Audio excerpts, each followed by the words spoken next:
Hello traders and welcome po sa ating live trading session for today.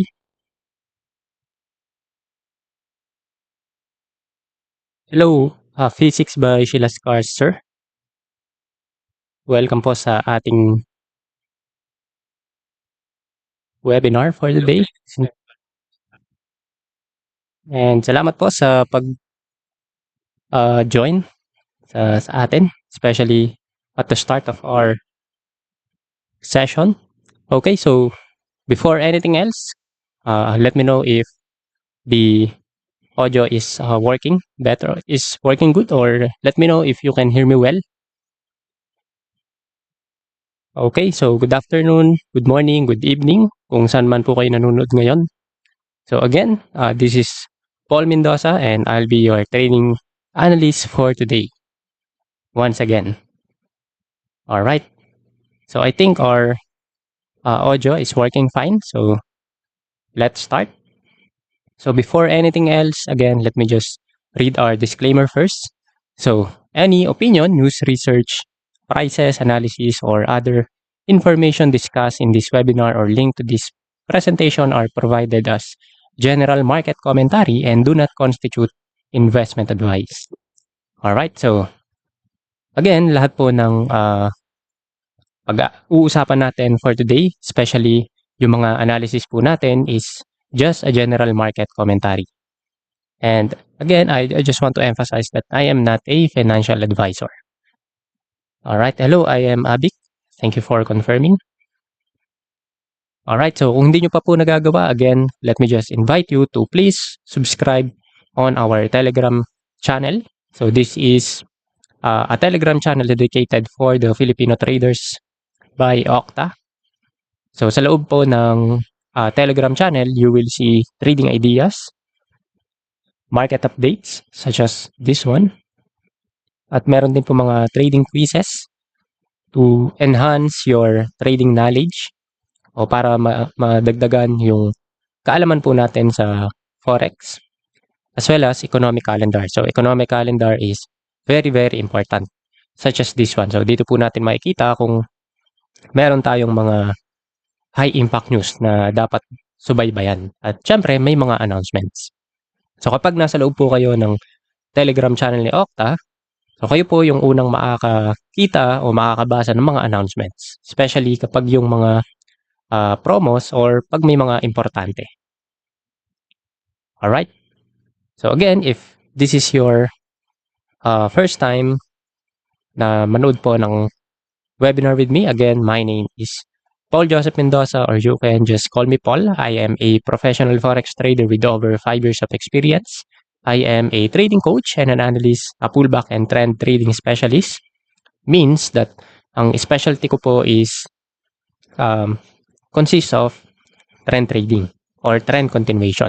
And I am also teaching traders on how to manage their money and find their trading style. And I also have an experience of assisting startup trading desk, at may experience na rin po ako sa pag-manage ng funds ng mga private investors ko before.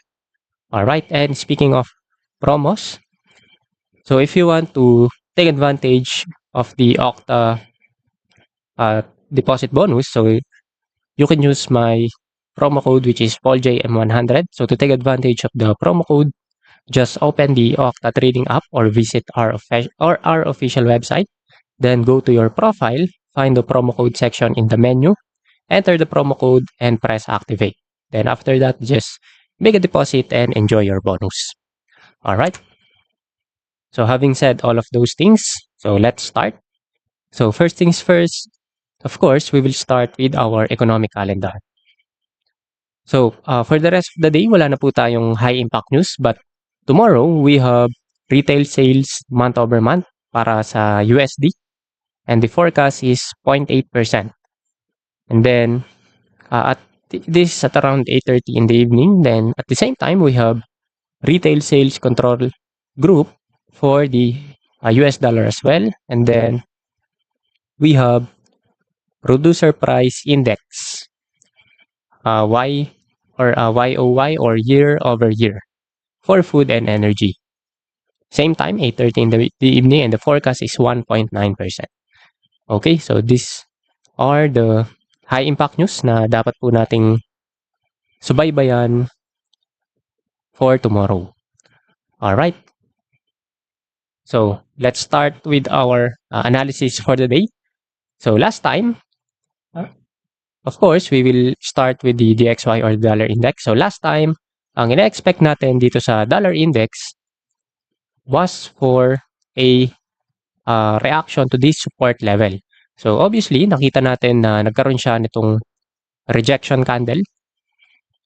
So if we use our replay tool, nagkaroon siya ng magandang rejection candle around this support zone.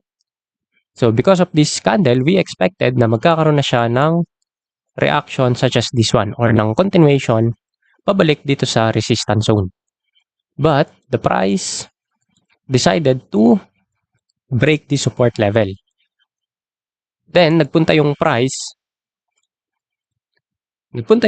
dito sa ating previous 2 or sa ating previous low. And if we use our Fibonacci retracement tool, so this is confluence with 50% Fibonacci level and 61.8 zone. Okay?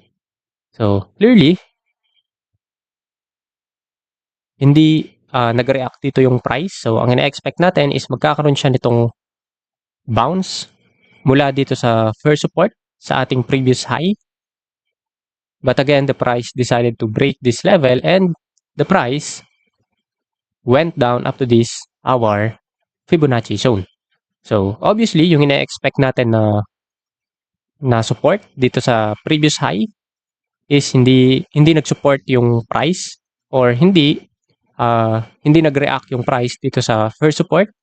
So, where the price reacted was from this second support down here, which is our Fibonacci zone. Alright? So, having this kind of information, we can also see na itong previous level or itong support level is also a confluence with our previous level right here or this previous one. Okay? So if you remember, this is our previous one from our 1, 2, 3 pattern. Okay? So having this kind of information, we can expect na itong bounce mula dito sa Fibonacci retracement is magkaroon siya ng reaction or magkaroon siya ng bounce katulad nitong ginawa niya ngayon, which is kung makikita natin, nag-react siya ng hanggang dito. Okay? So, nag-react siya ng hanggang dito sa level na to. So, after this, obviously, nagkaroon siya ng red candle. But if we are going to take a look at the bigger picture, so we can see na pwede pa siyang magkaroon ng continuation or follow through until it reach this level. Okay? So, let's see kung makakarating siya dito, which could be our next resistance. Alright, so again, we have this. So to recap, we have the breakout from this previous high, and then after the breakout, the price pulled back, and then the pullback ended here on our Fibonacci retracement, which is around 50 and 61.8 Fibonacci zone. Okay, then after the pullback, the price reacted, or the price bounce off of this support level, and because of that, we can expect that the price could reach our first resistance, which is right here. Okay, we can also draw a trend line, and we can also expect na aabot dito yung price sa trend line, either from this trend line or this first resistance right here.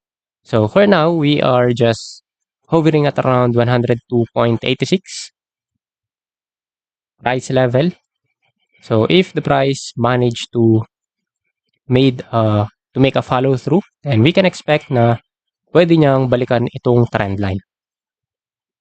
Alright, so let's see what the price will do, and this is what we can expect for the DXY. So let's move on our 7 major pairs. So first, we have Aussie dollar. And for this one, ang ina-expect natin last time ay magkaroon siya ng reaction dito sa resistance zone. So obviously, nagkaroon siya ng uh, reaction dito sa support, and then pagbalik niya dito sa resistance, we can see na nagkaroon siya ng rejection or nagkaroon ng wick above this green candle, this big green candle. But obviously, the price decided to break through this resistance zone. So imbes na dito siya mag-resist dito sa resistance level, ang ginawa niya is nag-react siya dito sa next level, which is our 2. Okay? So obviously, this is our 1, 2, 3. And then the price went back on our previous 2 level or on our previous high. And if we use again our Fibonacci retracement, then we can see na umabot siya sa 50% Fibonacci level, which is obviously right here. Okay? So having that kind of information, so right now if we are going to analyze this pair, so obviously nag-react siya again sa 50% Fibonacci retracement. Kung ibabalik natin yung Fibonacci, clearly we can see na nagkaroon siya ng bearish pin bar right here. So this is a clear bearish pin bar right at the 50% Fibonacci level. Okay? Then after the pin bar, so we can see na nagkaroon siya ng 2 consecutive red candle. Then after that, nag-react siya. Pagkatapos magkaroon ng reaction sa 50% Fibonacci. Okay? Pagkatapos mag-react dito sa 50% Fibonacci, bumagsak yung price, then bumalik siya dito sa previous resistance. And then as we can see, this previous resistance is now acting as our new support. Obviously, with this red candle, we have a strong rejection with this long wick at the bottom of this red candle, and the price is now trying to go back at the top. So obviously, ang ginawa ng price action is itong previous resistance na confluence dito sa previous high is nagsusupport na siya ngayon. So obviously, again, as we can see with this red candle, nagsusupport yung previous resistance, or yung previous resistance is turning into support right now. So what we can expect for the Aussie dollar for the coming week is for this one to make a consolidation move. So we have a resistance level on our 50% Fibonacci zone. Then the price reacted from our support level down here, and the price is now trying to go back up again. Okay, so this is clearly a pattern of a possible consolidation phase or consolidation movement. So obviously we have a breakout from this previous resistance. So last time ang ina-expect natin is mag-hold tong resistance level na to. And we also have a higher low down here. So let's see what the price will do next. But based on the information that we have right now, we can see the potential sideways movement. So we can expect na pwede siyang bumalik dito sa 50% or even umabot siya dito sa 61.8 Fibonacci zone. Pwede rin naman na mas bumagsak pa siya ng konti at pwede siyang bumalik dito sa previous level na to, or then magkaroon siya ng sideways movement. Okay, so we don't have any clear trend yet for the Aussie dollar as of this moment on our daily time frame. Okay, hello to you as well, Sheila Scar. Then if we check our 1 hour time frame, so obviously, so dito mas makikita natin yung bounce sa support. Okay, so as we can see, after pulling back into the support level, the price went up. The price went up to 27.2 pips. Okay, so let's see kung magkakaroon siya ng continuation, and if we are going to analyze our 1 hour chart. So let's see what do we have here. So obviously we have a resistance right here and the price is trying to go back into this resistance. So obviously the price is creating a series of lower highs and lows, and then the price is now trying to go back into our previous two level or on our previous high.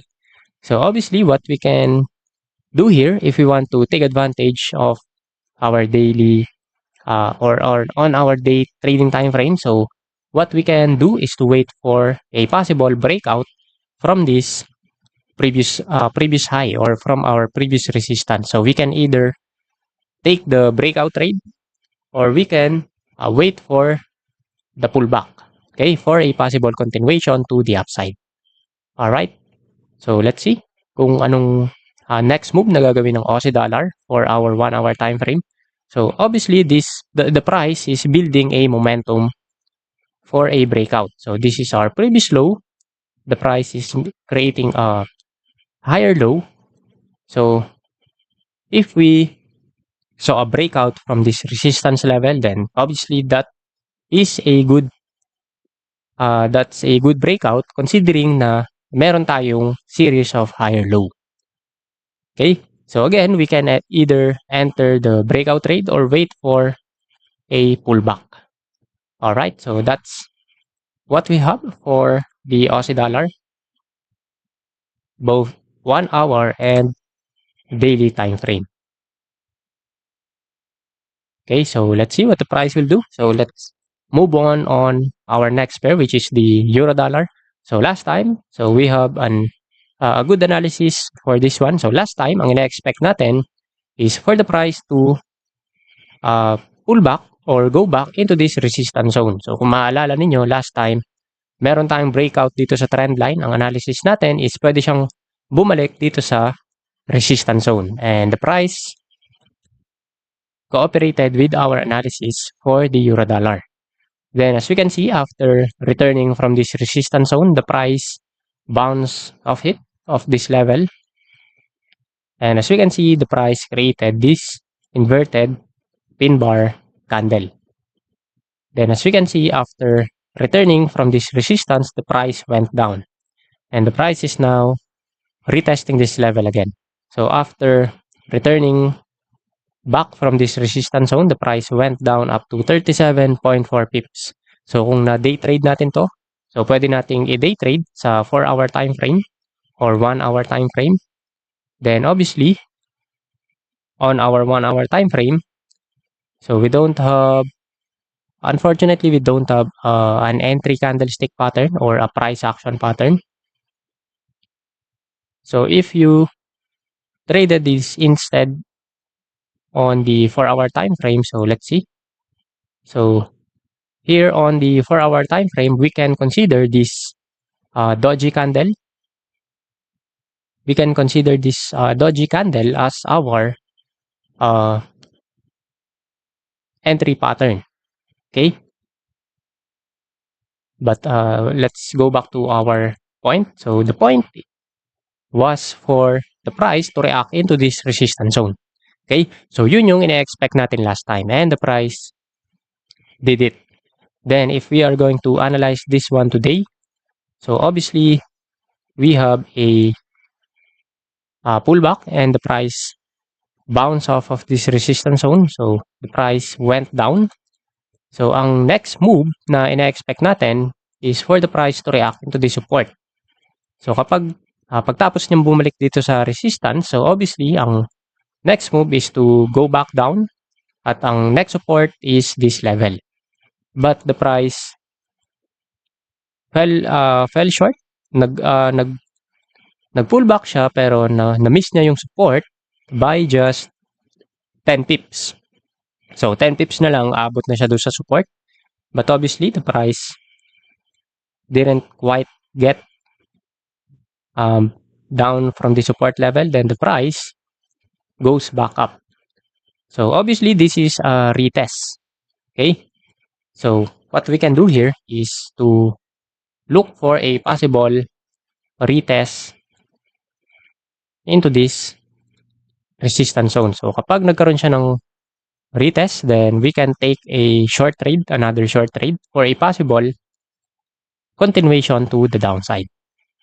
So kung titignan natin yung possible retest dito sa 4-hour time frame, then we can see na we have a possible double top. A possible double top pattern. So kapag nag-create ng double top dito sa 4-hour time frame, then obviously this is a good opportunity for us to look for a short trade. But then again, we have a near support level down here. So we can take a short trade, pero mag-iingat tayo dito sa support. So dahil may malapit tayong support, so pwedeng mag-react agad siya dito. Or the price can also, since this is our first support, the price can also break this level, and we can, if the price decided to break this support level like this, then the next move that we can apply into this pair is to use our Fibonacci zone. Okay, and obviously our next support level is down here, okay, on our Fibonacci levels. So let's see what the price will do. So what we can expect for this one again is for the price to retest our resistance zone and go back down into our support level. So that's what we have on our day trading or on our daily time frame. So let's check our 1-hour time frame. So sa 1-hour time frame, ang pwede nating gawin for us to have an opportunity to day trade this pair is for us to look for a possible entry at the sell side, or we can take a possible short entry since we are on our resistance zone on our higher time frame. So let's see kung magkakaroon tayo ng opportunity to sell. So obviously, just like what we have on our 4-hour time frame, let's see kung magre-react siya dito sa resistance zone. So this is what we can expect. So kapag bumalik siya dito sa resistance, so pwede siyang magkaroon ng reaction into this resistance level, and pwede siyang bumalik pababa. Then obviously, ang next support dito sa 1-hour time frame is right here. So kapag nagkaroon siya ng reaction dito sa resistance level above, then we can expect na pwede siyang bumalik hanggang dito. Okay? So let's see how many pips can we expect. So we have more or less 20 pips for the euro dollar on our 1-hour time frame. Okay? So let's see what the price will do.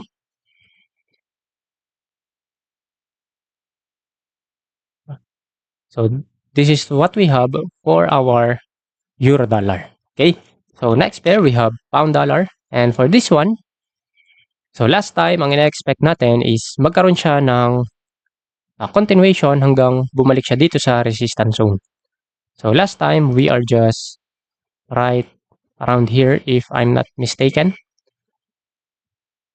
So nandito tayo last time and nakita natin yung breakout dito sa minor resistance dito sa level na to. So nung nakakita tayo ng breakout, ang in-expect natin, next move niya is babalik siya dito sa previous high or dito sa resistance. Pero hindi pa tayo nag-expect ng breakout dito sa top box. So obviously this is a long consolidation and we have a Darvas box. So ang ginawa ng price, after seeing itong breakout na to, ang ginawa niya is bumalik siya dito sa resistance, at hindi lang siya bumalik. Nagkaroon pa siya ng breakout. Dito sa previous top box or yung previous resistance zone. So meron na tayong breakout sa Darvas box.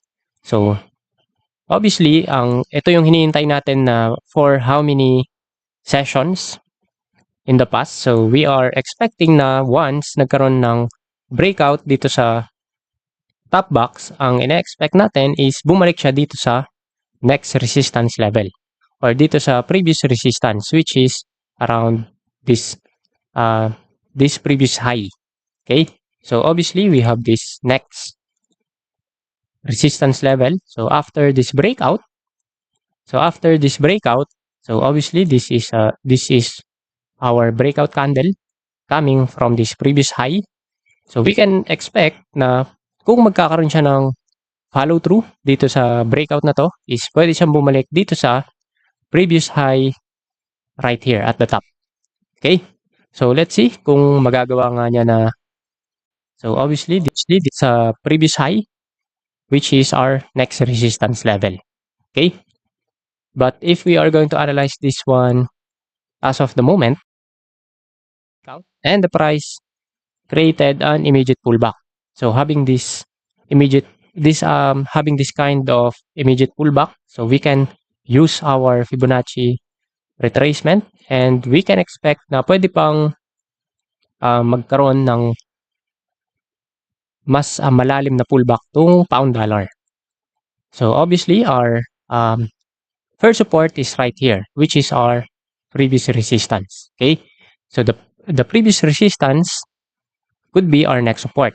But if the price decided to break this level like this, so obviously the next support that we have is right below here, which is our Fibonacci golden zone. Okay, so let's see what the price will do. Either we can see two possible scenarios here, either support from this level, then the price could make a continuation like this, or we can also see deeper pullback, which is right around our Fibonacci retracement. Alright, so let's see what the price will do. So this is what we have for on our daily time frame. So let's check our 1 hour time frame. So for our 1 hour time frame, so just like what we have sa euro dollar earlier, so we have, or from our Aussie dollar, so we have a breakout. So meron tayong breakout dito sa trend line. Then as we can see, the price pulled back into this trend line. So after breaking this trend line, the price retested this trend line, and the price is now trying to make a continuation pataas. So obviously this is a pattern na pwede tayong mag-take ng long trade. So ang pwede nating gawin as of the moment, if we are going to analyze this one, is for us to wait for another pullback. Okay, so obviously meron siyang breakout, and the price is now trying to make another pullback with this red candle. So let's see kung magkakaroon siya ng another pullback for a possible continuation to the upside, or we can also wait for a breakout, another breakout. So pwede siyang magkaroon ng next high, ng lower high. Okay, so this is our previous high, then this is our lower high. Then the price broke out from this trend line, and the price could make another lower high. So having this kind of information, which is a breakout from this trend line, so kung magkakaroon siya ng ang unang sign na pwede siyang tumaas, or na pwedeng tumaas yung price action, is yung breakout dito sa trend line. Then kung magkakaroon siya ng momentum or follow through, then obviously magkakaroon siya ng pattern, which is another movement like this. Magkakaroon ng high or lower high ng pattern na ganito. Then obviously pwede tayong mag-take ng breakout trade coming from this potential new high. Okay, so either we take a breakout from this pullback at sakto na nasa support level, or we can also wait for the breakout. Okay, so after the breakout, obviously we can also wait for another pullback. Okay, so as you can see, we are anticipating a possible higher low movement. So this is what we can expect for our pound dollar on our 1 hour time frame. Okay, so let's see what the price will do. So for our next pair, we have New Zealand dollar. And for this one, so last time, if you still remember, last time we saw na nagkaroon siya ng breakout dito sa previous high, and then nagkaroon siya ng pullback, and then we expect na itong pullback is magre-react dito sa, or itong pullback is matatapos siya dito sa support level na to. Then last time nakita natin tong big green candle. So last time nung nakita natin tong big green candle, and this is also a pullback from the support level. So ang in-expect natin last time is pwede siyang magkaroon ng continuation pabalik dito sa previous resistance or dito sa previous high. And kung titignan natin siya ngayon, then obviously nag-work yung analysis natin dito sa New Zealand dollar. So obviously after pulling back into the support, ang ina-expect natin again is babalik siya dito sa previous high, and obviously the price just touch this resistance level.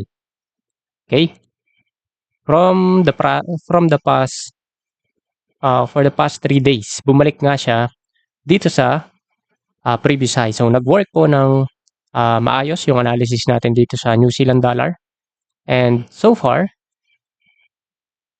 pagkatapos niyang bumalik dito sa resistance, nagkaroon naman siya ng reaction pabalik dito sa previous high. And obviously ang next move na pwede niyang gawin is magkaroon lang siya ng consolidation movement. So this is our previous resistance, and right now the price is on our first support level, which is our previous high. So we can expect another reaction into the support, and we can expect another bounce from this level. Okay, so let's see what the price will do.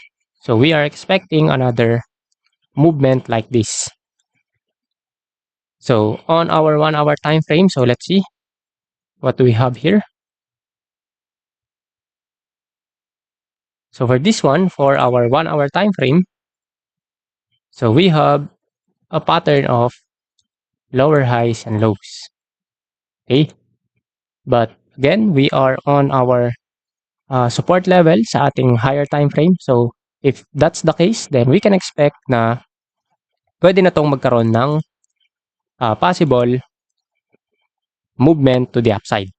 So this is a potential head and shoulder pattern. So this is our left shoulder, this is our head, and this could be our right shoulder. And if we can see a breakout dito sa ating trend line, then this is a good breakout trade from our 1 hour time frame. And if we take a look at our support level, then obviously the price is creating or giving us a hint na pwede na siyang magkaroon ng support, or pwede siyang magkaroon ng continuation to the upside. So the price is giving us this kind of pin bar pattern followed by a big green candle. Then the price is currently trying to retest this support level. So again, this support level came from our higher time frame, which is our daily time frame. Okay, so this is our support level coming from our higher time frame. So the price is now sitting on the support level on our 1 hour time frame. So we can either take a long trade from this support level, or we can also wait for the breakout from this trend line. Okay, so kapag nagkaroon ng breakout dito sa trend line, we can take the breakout or wait for the pullback. Okay, so this is what we can expect sa ating 1 hour time frame ng New Zealand dollar. Alright, so that's what we have for our New Zealand dollar. So next pair, we have dollar Looney or the dollar Canada. So last time, ang in-expect natin for this pair is either a continuation dito sa breakout. So obviously, we have a breakout from this previous high. we have a potential breakout. So nagkaroon tayo ng breakout. So hindi pala dito, sorry. Not here from this previous high. So nakita natin yung breakout last time coming from this level. Okay? Coming from this level. So since we have the breakout from this previous high, so ang in-expect natin is either magkaroon siya ng continuation pataas or magkaroon siya ng immediate pullback pabalik dito sa support. Then obviously, ang ginawa ng price is nagkaroon siya ng immediate pullback pabalik dito sa support. So paano natin nakita itong support level? Because obviously the price reacted or bounced from this support. Okay? So after going back down from the support level, the price went back up to 74.6. 74.6 pips. So the price created a movement like this. Okay? So the question is, how did we find, or how did we analyze that the price? How did we know that the price could bounce off of the support level? Because obviously we saw the exact support. Nakita natin yung eksaktong support na pwede niyang balikan, which is right here, and the price reacted from the support, obviously. Okay, so we have a good analysis from the dollar Looney last time. So nakita natin itong support level by just using our Fibonacci retracement tool. So if I'm not mistaken, we use this one right here or right here. So let's see kung, if I'm not mistaken, kung ginamit natin siya dito sa previous low, because obviously this is our previous 2. So kung gagamitin natin yung 1, 2, 3 pattern, so this is our previous 2. So obviously this is where we started to draw our Fibonacci retracement. And as you can see, itong 61.8 at 78.6 Fibonacci level is confluent siya dito sa previous support right here, or dito sa previous 2. At doon natin nakita yung possible support na pwedeng balikan ng price action. And obviously, doon nga bumalik yung price action at doon siya nagkaroon ng reaction. So, since meron tayong bounce dito sa Fibonacci, then the next move that we can expect for this one is for the price to go back up until it reach this previous high. Okay?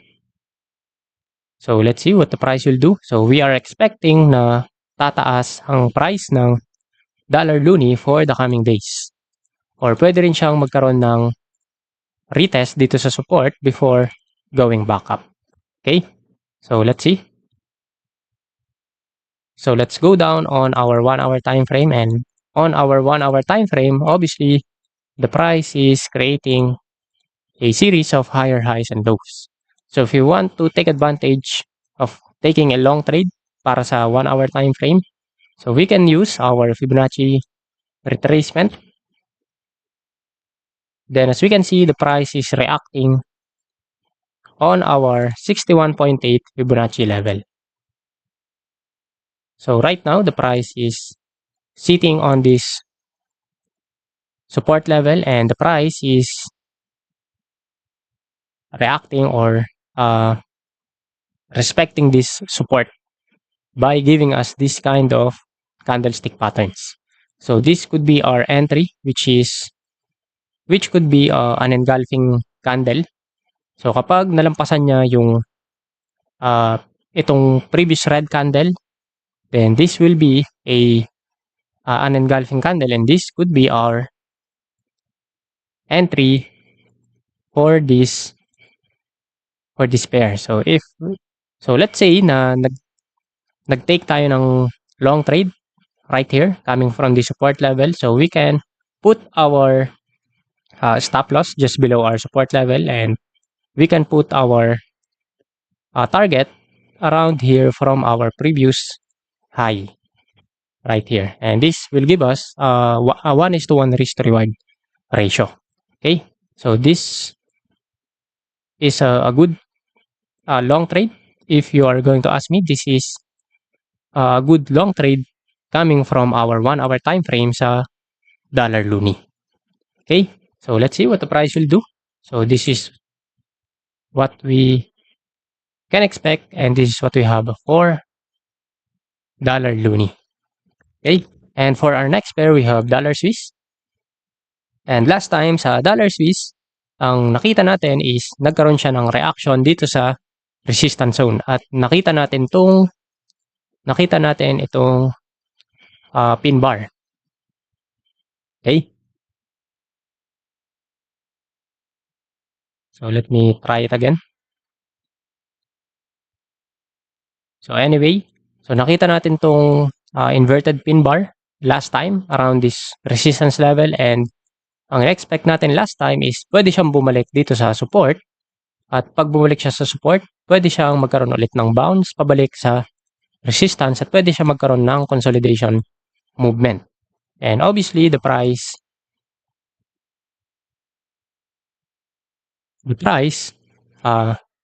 indeed goes back down. So we have a good analysis again for the dollar Swiss. The price went back down around the support level, and after going back down from the support, the price is now trying to go back up again. Okay, so pagkatapos bumalik ng price action dito sa support, so nakita natin tong long wick candle na to. So meron siyang mahabang wick dito sa ilalim nitong candlestick na to. So, and we can consider this one as a doji. Then after pulling back down into the support, so obviously the price is now trying to go back up. So for the next few days, so we can expect na pwede siyang bumalik dito sa resistance. At katulad nung analysis natin last week, pwede siyang magkaroon ng consolidation movement. So yun yung meron tayo sa daily time frame. So kung titignan natin siya sa 1 hour time frame, so obviously the price is creating a series of higher highs and lows. Okay? So what we can do sa ating 1 hour time frame is to wait for a breakout dito sa resistance zone. So we have this resistance on our 1 hour time frame, and we can either wait for the breakout and we can take a long trade, a breakout trade, or we can wait for the pullback for a possible movement to the upside for the next few hours. Okay, so let's see what the price will do.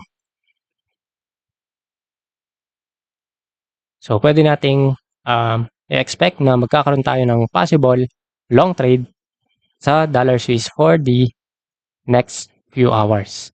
And for the next few days, pwede tayong mag-expect ng movement to the upside.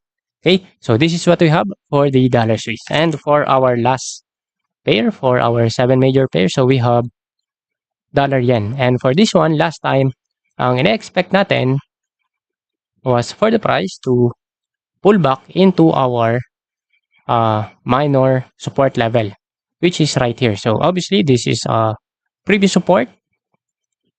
So we have previous support right here, previous support again right here, and again previous resistance became this previous support right here became resistance right here. Then the price broke this level. Then we expected na babalik yung price dito sa previous level at dito siya magkakaroon ng reaction. Okay? So obviously, ang ina-expect natin last time is magkaroon siya ng pullback at magkaroon ng continuation pataas. But the price decided to break this level, this support level. So the price decided to break through this level, and the price goes down up to this support. And if we are going to use our Fibonacci retracement, so obviously the price reacted from our Fibonacci golden zone. Okay? So, ang ina-expect natin last time is dito siya magre-react sa support level. But the price decided na bumagsak hanggang dito sa Fibonacci retracement at dito nagsimula yung ina-expect natin na continuation pataas. Then obviously, after pulling back down up to this Fibonacci zone that we have right here, the price went back up to 121.9 pips. So big movement coming from the dollar yen. So that's what we expected last time, and obviously this is a minor support level. So if we are going to take a look at the bigger picture, we are still inside our Darvas box pattern right here. Okay, and the price again is now trying to go back up after creating this level. So we can expect na pwede siyang bumalik dito sa previous high, or pwede siyang bumalik dito sa previous top box, dito sa top box, or pwede rin naman na magkaroon siya ng reaction dito sa minor level at pwede siyang magkaroon ng movement like this. Okay? Because again, nag-expect tayo ng consolidation because we are still inside our Darvas box pattern. So we can expect na pwede na siyang magkaroon ng movement pataas hanggang bumalik dito. We can expect na pwede niyang gawin yon, or we can also expect na pwede siyang magkaroon ulit nitong reaction na katulad nito. Okay? Because again, we are still inside our Darvas box pattern.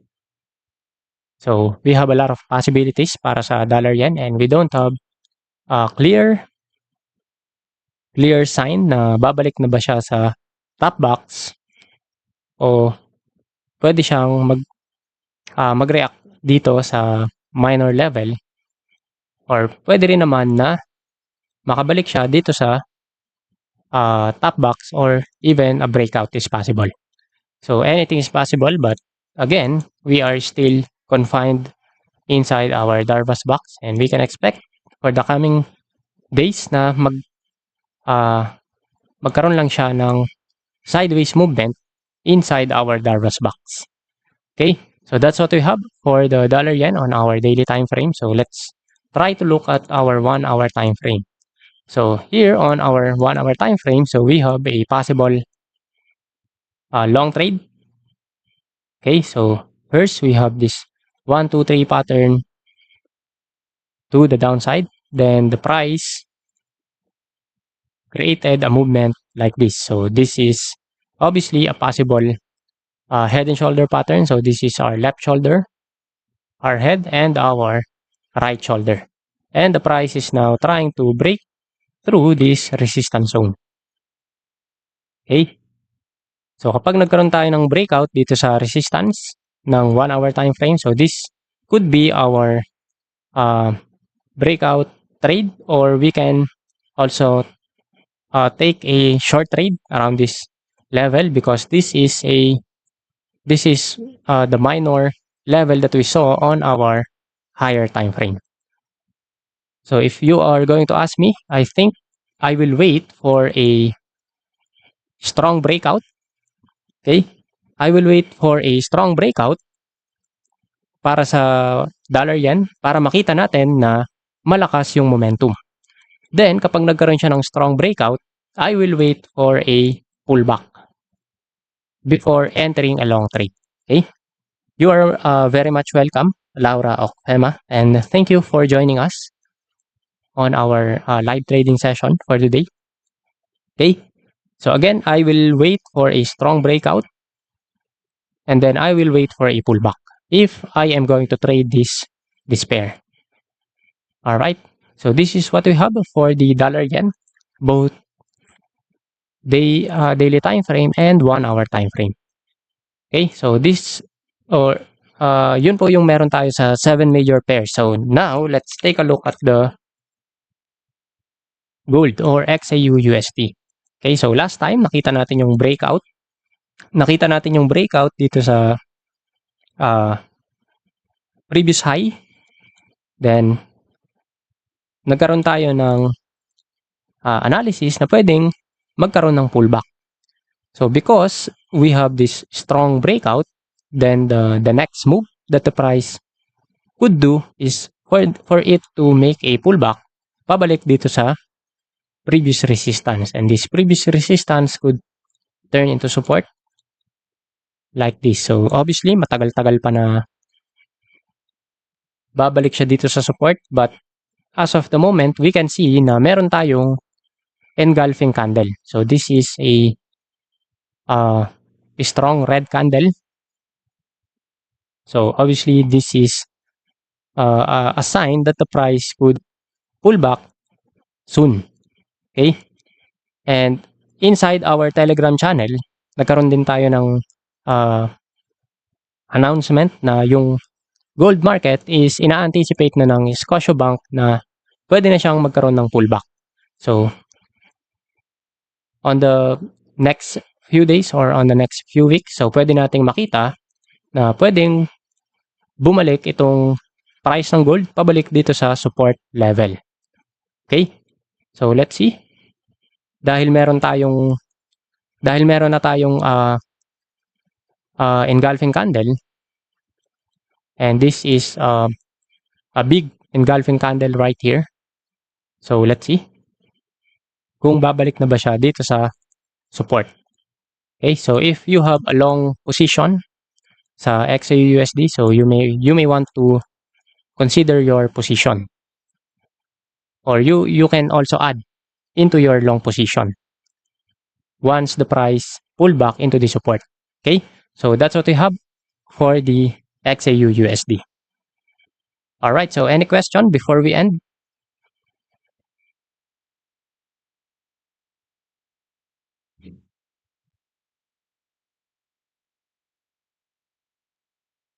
Okay, just to make it clear, I am not saying na babagsak na talaga yung price ng gold pabalik dito sa support. We are just seeing yung mga possibilities and having this kind of information, at meron ding warning si Scotiabank. So having those kinds of information, then we can anticipate a possible pullback or a possible movement to the downside. Okay, until it goes back down on this support level. All right, so before we end, any question?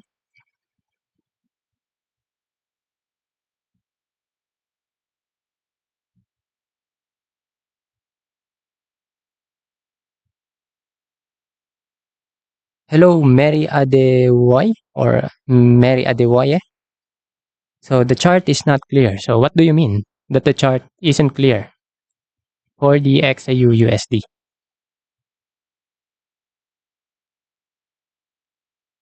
So first we have this 1, 2, 3 pattern, and this is a clear uptrend.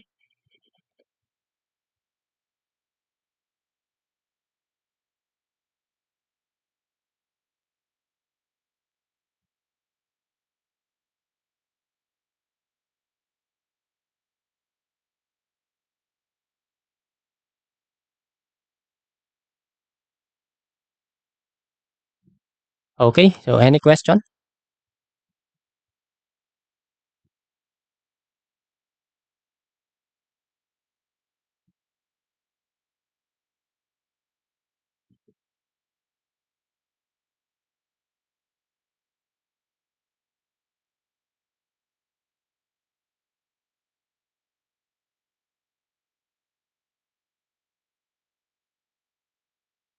Hi to you as well, Sir Eman Kadiwa, and welcome back po sa webinar natin for today.